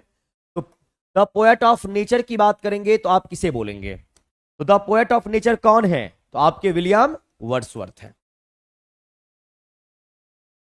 विलियम, चलिए विलियम वर्ड्सवर्थ के 2 4 5 वर्क्स का नाम फटाफट आप अपने कमेंट सेक्शन में लिख दीजिए, फटाफट टकाटक अंदाज में। विलियम वर्ड्सवर्थ की बात अगर आप करेंगे तो विलियम वर्ड्सवर्थ ये पैदा हुए हैं 1770 में, इनकी डेथ होती है 1850 में। विलियम वर्ड्सवर्थ, विलियम वर्ड्सवर्थ को क्या क्या बोला जाता है, तो विलियम वर्ड्सवर्थ को बोला जाता है नेचर पोएट, इन्हें बोला जाता है the poet of nature, the poet of nature, इन्हें बोला जाता है worshipper of nature, worshipper of nature, इन्हें बोला जाता है the childhood poet, the childhood poet, इन्हें बोला जाता है लेक पोएट, इन्हें बोला जाता है लेक पोएट। कौन सा पोएट, लेक पोएट। किनको, विलियम वर्ड्सवर्थ को। ये आपके रोमांटिक एज के फर्स्ट जनरेशन के राइटर हैं, रोमांटिक एज के कौन सा जनरेशन, फर्स्ट जनरेशन के राइटर हुए, कौन, विलियम वर्ड्सवर्थ। रोमांटिक एज कब से कब तक, 1798 1837। और ये सब आप मेरे साथ आज से डेली पढ़ने वाले हैं, रात को 12 से 1 में इसी यूट्यूब चैनल पे। 12 से 1 में भी आपको जगे रहना है। और आज से लेके TRE 4 का पेपर जब तक नहीं हो जाता है, 12 से 1 हमारी क्लास इसी यूट्यूब चैनल पे इंग्लिश लिटरेचर को लेके चलेगी। अब आइए, हमने आपसे पूछा कि विलियम वर्ड्सवर्थ के वर्क्स का नाम बताइए, देखते हैं। Lyrical ballads, daffodils, Lucy, Tintern Abbey, prelude, very good. The rainbow, the rainbow novel भी है और उसके राइटर आपके हैं DH लॉरेंस, ये भी आपको याद रखना है। Solitary reaper, the rainbow, daffodils, daffodils का दूसरा नाम है I wandered lonely as a cloud, ये आप ध्यान रखेंगे। द एक्सकर्शन, एक्सक्रेशन नहीं, द एक्सकर्शन, 9 वॉल्यूम्स है द एक्सकर्शन के। रिक्लूज इनकम्प्लीट वर्क है। टू द स्काईलार्क, ये विलियम वर्ड्सवर्थ के हैं। टू अ स्काईलार्क PB शैली के हैं, ये आप ध्यान रखेंगे। द बॉर्डर, वेरी गुड, बहुत बढ़िया। ओड टू ड्यूटी, बहुत बढ़िया Nikesh ji. Ode to duty, ode William Wordsworth के हैं, है ना। Excursion, the thorn, table turn, daffodils, idiot boy, very good. Milton पे लिखा गया है 1802 में, ऑन मिल्टन या London poem. Lines return above 10 turn away, very good.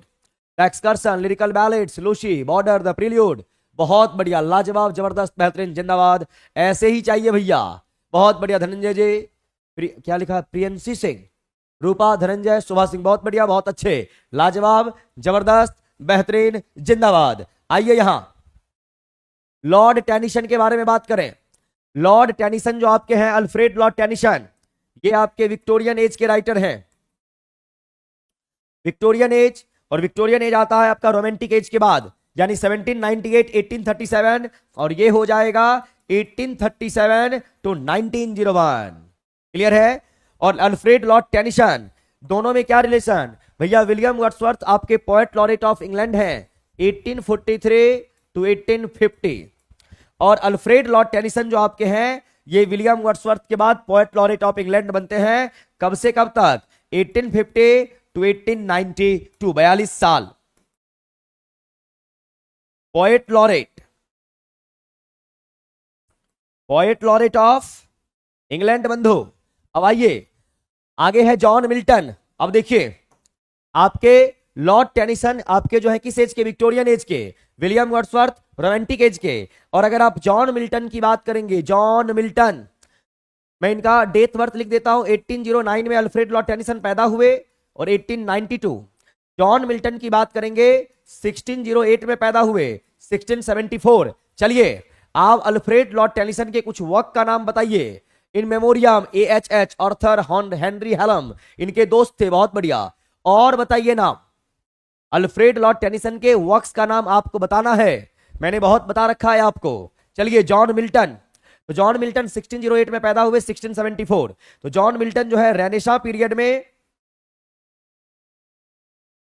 Renaissance की बात करेंगे तो रेनेसां जो है 14th सेंचुरी में आपका स्टार्ट होता है, और 14th सेंचुरी से 17th सेंचुरी, और 17th सेंचुरी की बात करेंगे तो 1660 तक ये आपका कवर करता है। और इसी रेनेसां पीरियड में एक एज है आपका कैरोलिन एज, और कैरोलिन एज की बात करेंगे तो कैरोलिन एज आपका चलता है 1625 टू 1649, और इसी कैरोलिन एज को आप कहते हैं प्यूरिटन एज, और इसी प्यूरिटन एज को बोला जाता है age of Milton, age of Milton. चलिए मिल्टन साहब के भी कुछ वर्क का नाम आपको बताना है। The lady of Shalott, the lady of Shalott, बहुत बढ़िया। यूलिसिस इनका पोयम है अल्फ्रेड लॉर्ड टेनिसन का, और यूलिसिस नाम से एक नॉवेल है जेम्स जॉइस का, ये ध्यान रखेंगे, बहुत बढ़िया, बहुत अच्छे। आइए जॉन मिल्टन के कुछ वर्क के बारे में आप मुझे बताइए फटाफट कमेंट करके, तब तक हम आगे बढ़ते हैं।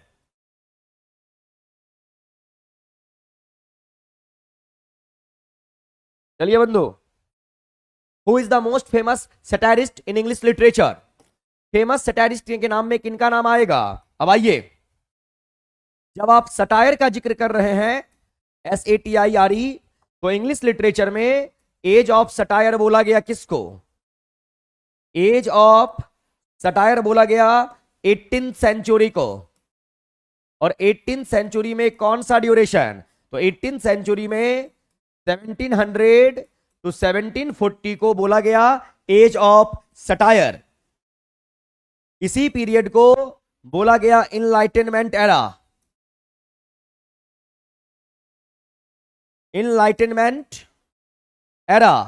इसे ही बोला गया एज ऑफ रीजनिंग,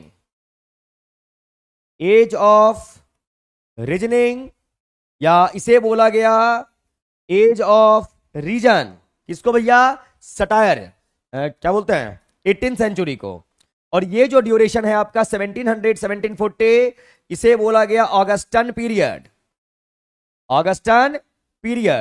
और ये ऑगस्टन पीरियड या इनलाइटनमेंट एरा या एज ऑफ सटायर या एज ऑफ रीजनिंग या एज ऑफ रीजन, ये किस पीरियड में आता है? न्यो क्लासिकल में। और न्यो क्लासिकल पीरियड कब? तो भैया रेनेसां के कंप्लीट होने के बाद, और रेनेसां के कंप्लीट होने के बाद यानी 1660 टू 1798, और इसके बाद आपका स्टार्ट होता है रोमांटिक एज 1798 के बाद। और इसी ऑगस्टन पीरियड को आप कहते हैं age of Pope, Alexander Pope. और अलेक्जेंडर पोप भी सटायरिस्ट थे, लेकिन 18th सेंचुरी में पोप के साथ साथ एक और सैटारिस्ट हुए जिनका नाम है जोनाथन स्विफ्ट। जोनाथन स्विफ्ट, और इन्हें बोला जाता है फेमस सैटारिस्ट के तौर पे याद रखेंगे आप, जबकि दोनों ग्रेटेस्ट सैटारिस्ट थे। तो who is the most famous, ज्यादा कौन, अलेक्जेंडर पोप या जोनाथन स्विफ्ट? बंधु जोनाथन स्विफ्ट। विलियम वर्ड्सवर्थ के बारे में तो अभी हमने आपको पढ़ाया ही पढ़ाया। अलेक्जेंडर पोप, चलिए अलेक्जेंडर पोप के दो चार वर्क का नाम बताइए, कई बार हम आपको पढ़ा चुके। जोनाथन स्विफ्ट के भी एक दो वर्क का नाम आप बताइए। Paradise lost, paradise regained, on his blindness, Areopagitica, Lycidas, ये सारे वर्क है जॉन मिल्टन के, है ना। बहुत बढ़िया, सत्यम ने लिखा, Abdul Karim, Lycidas, paradise lost, paradise regained, Samson Agonistes and sonnet. Very good, बहुत बढ़िया, बहुत अच्छे, बहुत बढ़िया, लाजवाब। चलिए जोनाथन स्विफ्ट और अलेक्जेंडर पोप के एक दो वर्क का नाम आप बता दीजिए मेरे को। अब आइए यहां 34 में क्वेश्चन देखते हैं क्या है। Who is the author of a farewell to arm? A farewell to arm के राइटर कौन? अ फेयरवेल टू आर्म के writer T S. Eliot, John Milton, Ernest Hemingway. तो आइए Ernest Miller Hemingway, Ernest Miller Hemingway. और ये Ernest Miller Hemingway जो हैं ये आपके अमेरिकन राइटर हैं, अमेरिकन लिटरेचर से बिलोंग करते हैं। और लिटरेचर के फील्ड में अर्नेस्ट मिलर हेमिंग्वे को मिला है नोबेल प्राइज। क्या मिला है बंधु? नोबेल प्राइज मिला है। तो चलिए मुझे आप ये बता दीजिए अर्नेस्ट मिलर हेमिंग्वे को किस ईयर नोबेल प्राइज मिला? ये है आपके टी.एस. इलियट, कई बार बता चुका हूं, आज बहुत दिनों के बाद इनसे मुलाकात हो रही है, आइए देख लेते हैं। थॉमस स्टान्स इलियट, ये भी आपके अमेरिकन राइटर ही हैं, लेकिन बाद में ये ब्रिटिश भी हो गए। तो ये आपको पैदा हुए हैं 1888 में, डेथ होती है 1965 में। और ये आपको यूएसए और यूके, यूएसए की बात करेंगे तो 1888, 1927 और 1927 से 1965 ये कहां रह गए? ये इंग्लैंड में रहे। कौन? टी.एस. इलियट। टी.एस. इलियट को भी नोबेल प्राइज मिला है, इन विच ईयर? ये आपको बंधु बताना है, टी.एस. इलियट को नोबेल प्राइज कब मिला। चलिए अर्नेस्ट मिलर हेमिंग्वे का एक वर्क है farewell to arms. John Milton के बारे में अभी आपने पढ़ा ही पढ़ा। जॉन मिल्टन, 3 शादी की अपने लाइफ में John Milton. T S. Eliot the Waste Land इनका इंपॉर्टेंट वर्क है। अर्नेस्ट मिलर हेमिंग्वे को हमने पूछा कि नोबेल प्राइज कब मिला, कितने लोगों ने जवाब दिया है? 1954। बहुत बढ़िया, बहुत अच्छे। और टी.एस. इलियट को नोबेल प्राइज कब मिला? तो 1948। बहुत बढ़िया, लाजवाब, जबरदस्त, बेहतरीन, जिंदाबाद, बहुत अच्छे जी। 35 में आ जाइए। Who wrote the world famous tragic play King Lear? अब इस टाइप के क्वेश्चंस आप तो हवा में उड़ा देंगे। चलिए किंग लियर के बारे में मुझे ये बता दीजिए आप, ये आपका हिस्ट्री है, ये कॉमेडी है या ये ट्रेजेडी है? और किंग लियर के बारे में बहुत सारे क्वेश्चंस आपने सॉल्व किए हैं, इनके कैरेक्टर्स के बारे में आपने सॉल्व किए। चलिए बताइए किंग लियर की कितनी डॉटर्स हैं? किंग लियर की कितनी डॉटर्स हैं और कौन लिखे हैं? विलियम शेक्सपियर साहब, विलियम शेक्सपियर साहब। अब यहां पर देखिए जीबी शॉ का नाम आया है। अब जीबी शॉ को भी मिला है क्या? Nobel prize. जीबी शॉ को भी क्या मिला है? नोबेल प्राइज मिला है। इन विच ईयर? बताइए। अब विलियम शेक्सपियर जो हैं इन्हें बोला जाता है father of English drama.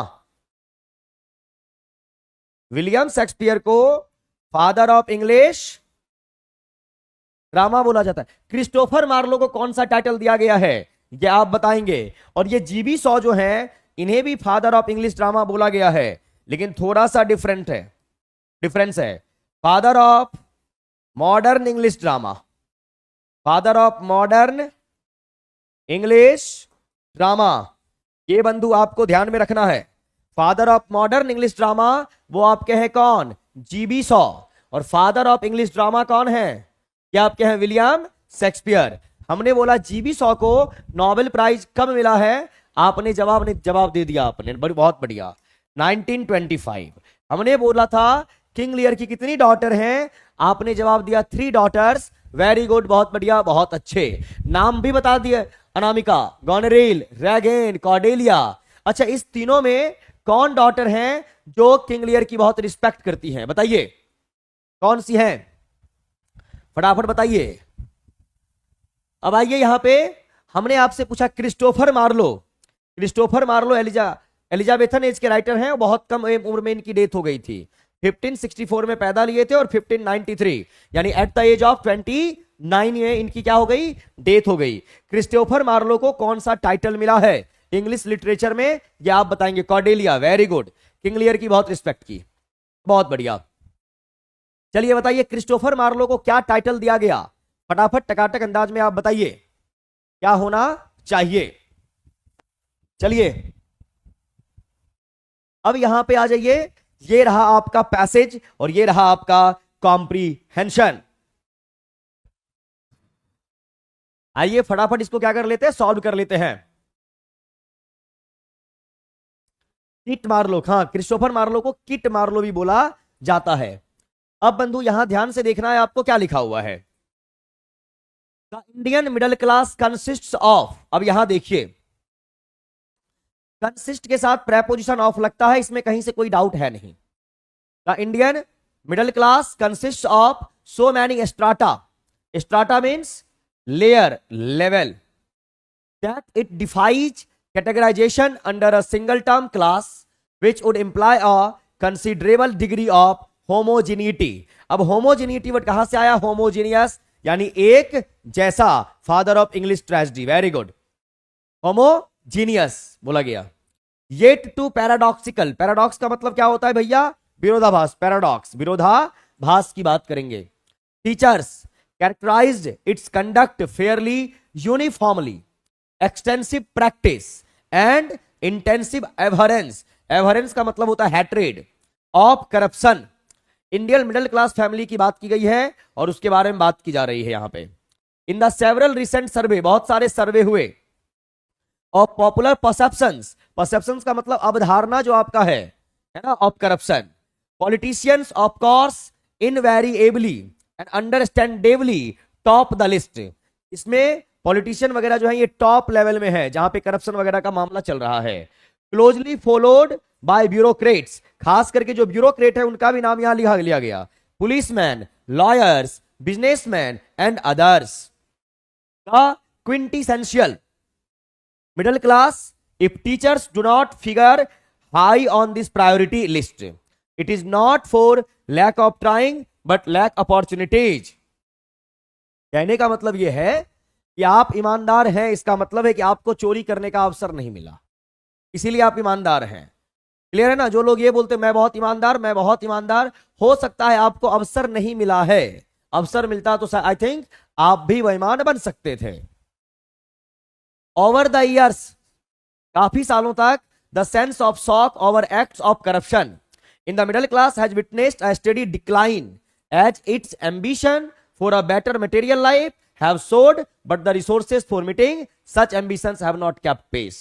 What is fascinating, वही चीज है कि किसी भी तरीके से मेटेरियलिस्टिक वर्ल्ड में अपने आप को एग्जिस्ट करवा देना है, चाहे जैसे भी हो। What is fascinating, however, is the intense yearning of this class for a clean corruption-less politics and society. यह yearn का मतलब होता है चाहत यानी कि Dzire, that has again and again surfaced with any figure public or obscure focus on his mission of eradicating corruption। और हमारा फोकस कहां होना चाहिए कि करप्शन को इराडिकेट कर दे, यानी भैया समाप्त कर दे। कोई बात नहीं अंकित आनंद जी, सब ठीक हो जाएगा।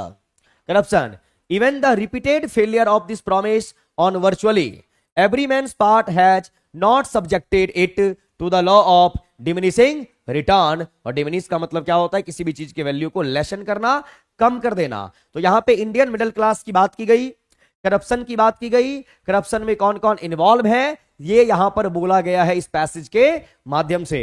और ये सब आपका सही होगा प्रैक्टिस के माध्यम से। हमने अपने बचपन से क्या किया है, कॉम्प्रिहेंशन वगैरह पढ़ाई नहीं, इसलिए हमारी रीडिंग स्किल बेहतर नहीं है, और जब तक हम रीड करके समझ नहीं पाएंगे कहानी को, क्वेश्चन हमसे सॉल्व नहीं हो पाएगा।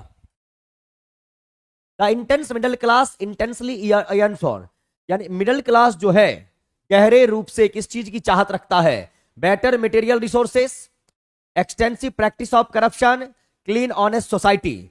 मिडिल क्लास कैसा होता है? यहां बोला गया मिडिल क्लास के बारे में, पहले आप जवाब दीजिए। यहां मिडिल क्लास को क्या बताया गया? यहां पे पॉलिटिशियंस को बेईमान बताया गया, करप्ट लोगों को बेईमान, सॉरी ब्यूरोक्रेट को बेईमान बताया गया, लेकिन मिडिल क्लास को क्या बोला गया? बताइए।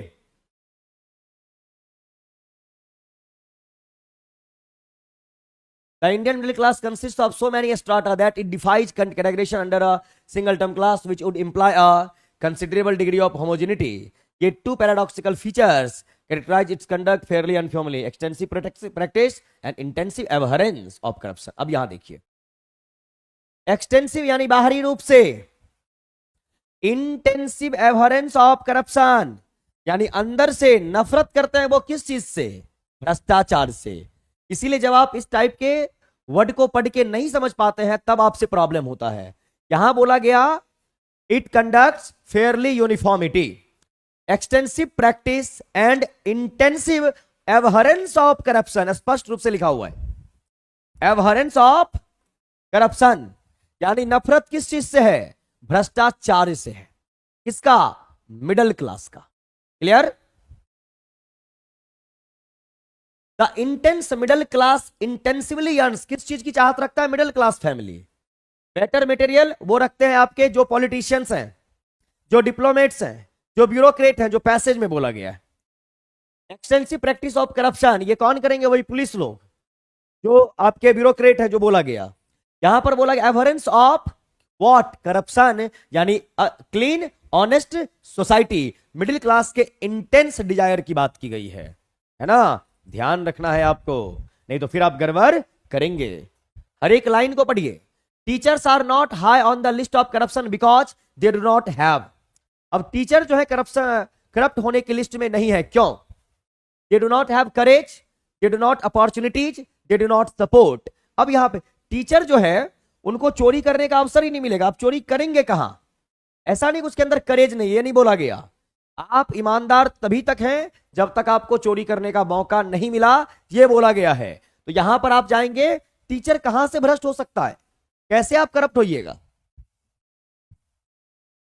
The Indian middle class is defiant, homogeneous, mysterious. अब इंडियन मिडिल क्लास जो है वो कैसा है, ये आपको यहां पर बताना है। डिफाइंट है। डिफाइंट का मतलब क्या? डिफाई कर देना, इग्नोर कर देना चीजों को, ये बोला गया। होमोजीनियस यानी एक जैसा है, ये बोला गया। या मिस्टीरियस, सीक्रेट। मिस्टीरियस का तो कोई यहां पर सेंस आपका बनेगा नहीं, है ना?